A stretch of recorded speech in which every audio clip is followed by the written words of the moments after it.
I wanted to address the question that was asked in the title of the show, and specifically the phrasing of believing in, because that's something that gets used so many different ways. And I'm wondering, was there a specific meaning intended when that was written? Do you happen to know? When what was No, written? the title of the show is Christianity Worth Believing In. So that is something that we have some great behind the scenes people at the line, and they like to come up with some provocative titles for each episode. But having a little bit, I'm not sure which member of our team It created was that me. and had that in. Oh, all right. Yeah, no, But well, did you have something in mind? I think we're mainly trying to provoke. We like for someone who professes to believe to bring their own definition, just like we wouldn't define who is a real Muslim or who is a real Christian. We prefer for someone who professes for that to bring their their definition with them. So you tell Yep, us what spot you on. mean by believe, and we'll roll with it. Okay, well, actually, I was expecting that would be pretty much your answer, and I'm hoping that maybe I can help with encouraging some people to do what you just said by, maybe talking about some of the different things that it can mean.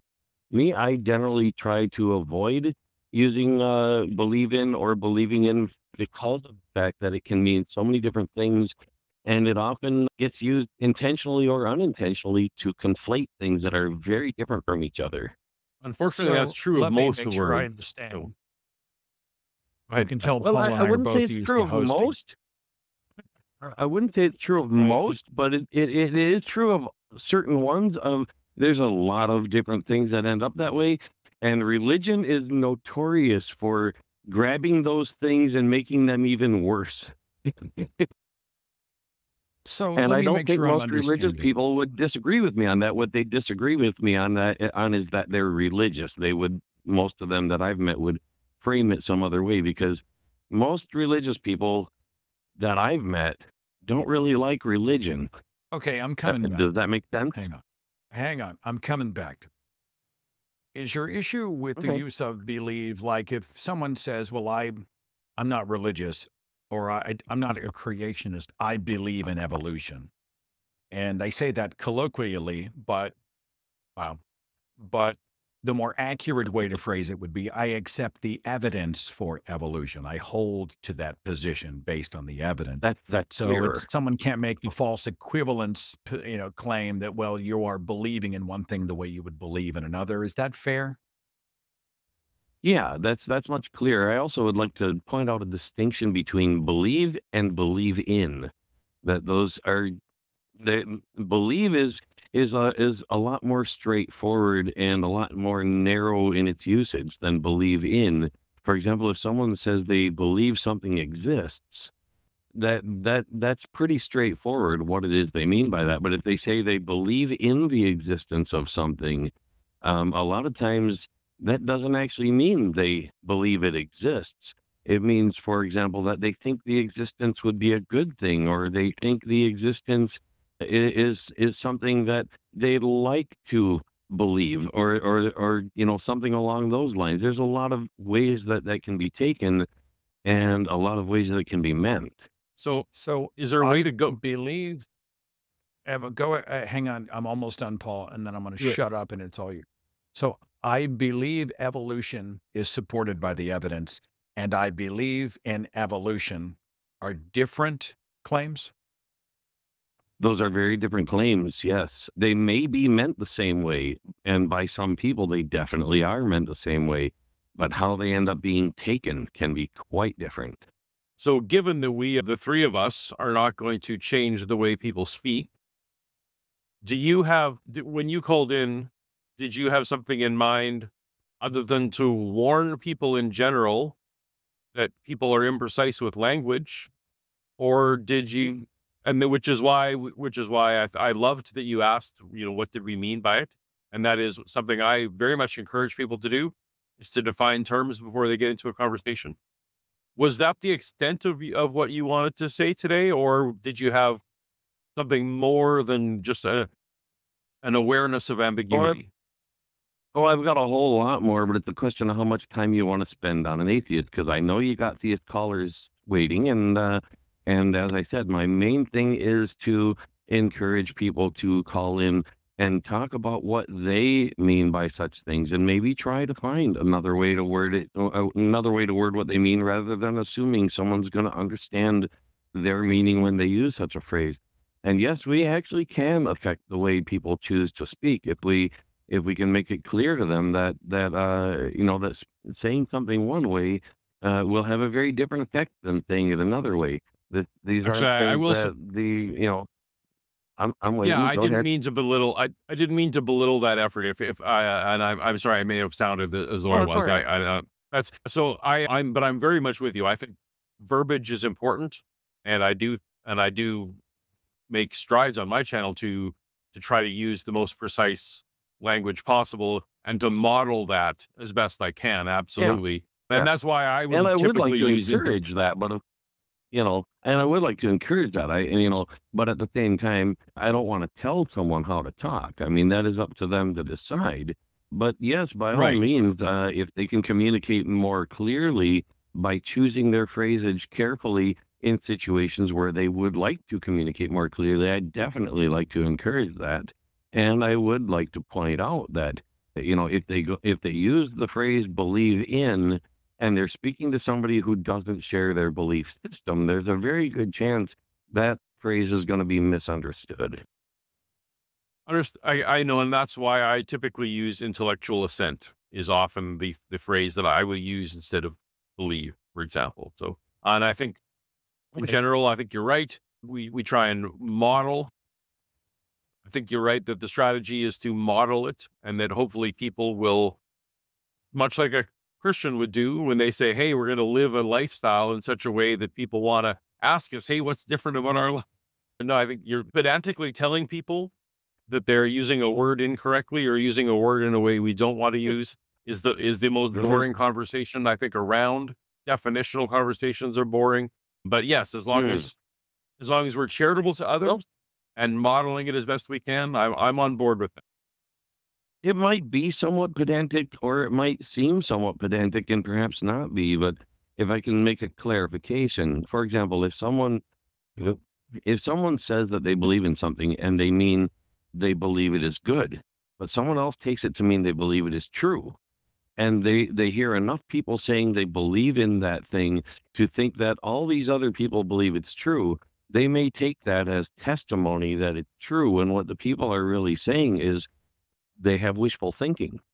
And if and also whether something is true or real aren't Right. But necessarily the same thing. For example, if someone lies to is that you. not what I said? The best first practice is to ask someone what they mean by it.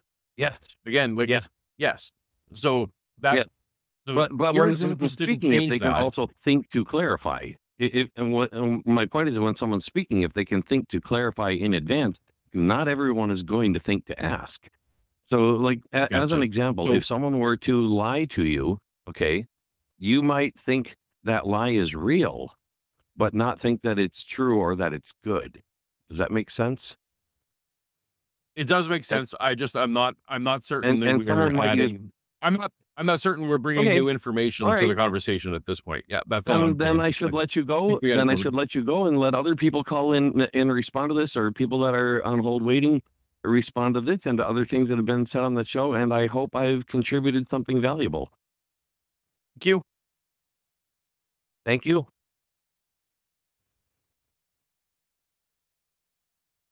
Yeah. I like to, yeah, managed to be pedantic about being about pedantry was credit that to producer. I think conversations are often about momentum, right? Mhm. I've been doing communication for a long time.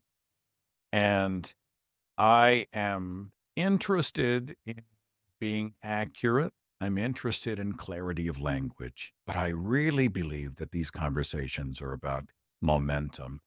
And I think you can infer intent. You can get what somebody means when they say the word believe in a conversation without hitting the brakes, tripping on that pebble, stopping everything and say, well, I think what you mean is that you accept for this reason There might be a moment to have that conversation, but most of what I heard was we're going to get caught on the syllables, even though we may understand what they mean in the first place. I just don't think that's an effective way to engage other people. You know, and, we in the atheist culture as creatures of reason and hopefully of accuracy, which is what we want to be, we get caught on a lot of dumb shit. This is related, but not directly, but it's a cousin of this kind of thing. It's like when you sneeze and somebody says, bless you. And you're like, well, I don't believe in blessings because I don't hold to the super. Literally someone's intent was just bless you. I acknowledge Mhm. you. It's something people do. Have a blessed day. You're like, well, I don't believe in supernatural blessings, people. Or somebody, I'm an atheist and occasionally will say an expression like, oh, thank God. It's just throw falls out of my mouth. It's part of the popular culture. It doesn't mean I believe in a deity, and people will stop and get caught. And I think, at some point, these all become momentum killers. You know what I'm saying? You just cannot get trip on every single pebble. I don't know. Am I giving too much latitude to language, Paulogia? What do you think? No, not at all. And then it very much depends on the nature of a conversation as well, of course, right? Like a lot of times people are looking the conversation you're having, are you arguing ideas in a more formal debate type notion where this Yeah. clarity is going to be very important for later nuance? Or is this person trying to share an emotion with you so that you can empathize with each other and or share a moment of some kind? Yes, then you're absolutely wrecking the moment. I'm with you. There's a time for everything. In everything, there's a season. And I think it's important to define terms in that context. And I think you're absolutely right. And I appreciate you drawing a big circle around that. If we're getting into the arena of ideas, having theological, philosophical discussions based on our values or how we see the world, I think we have to be able to lay out terms and say, what do you mean by that? And that's done on shows like yours and mine and The Line and so many others. But in everyday conversations, I get a little bit frustrated with how quickly we will stop. And because we kind of come off like it's just pedantic and we kind of come off a little Mhm. asshole-ish. I think, a little superior. Well, Um, I think more importantly is the notion which I heard you do several times in these calls, where you're essentially doing a version of steel manning, where you're repeating back, I'm going to rephrase what I heard you say. Is this what you meant? Is a much kinder, more constructive, forward momentum way of having this conversation of saying, hey, when you said believe it, did you mean blah, blah, blah? And they'll say, yeah, and we can move on. I think you modeled that several times throughout the show. And so appreciate it. some of that is practical because we've had poor connections, but I feel like if I can restate what somebody's position is to make sure we're on the same level, we're talking about Mhm. the same thing, it allows us to take the next steps in security.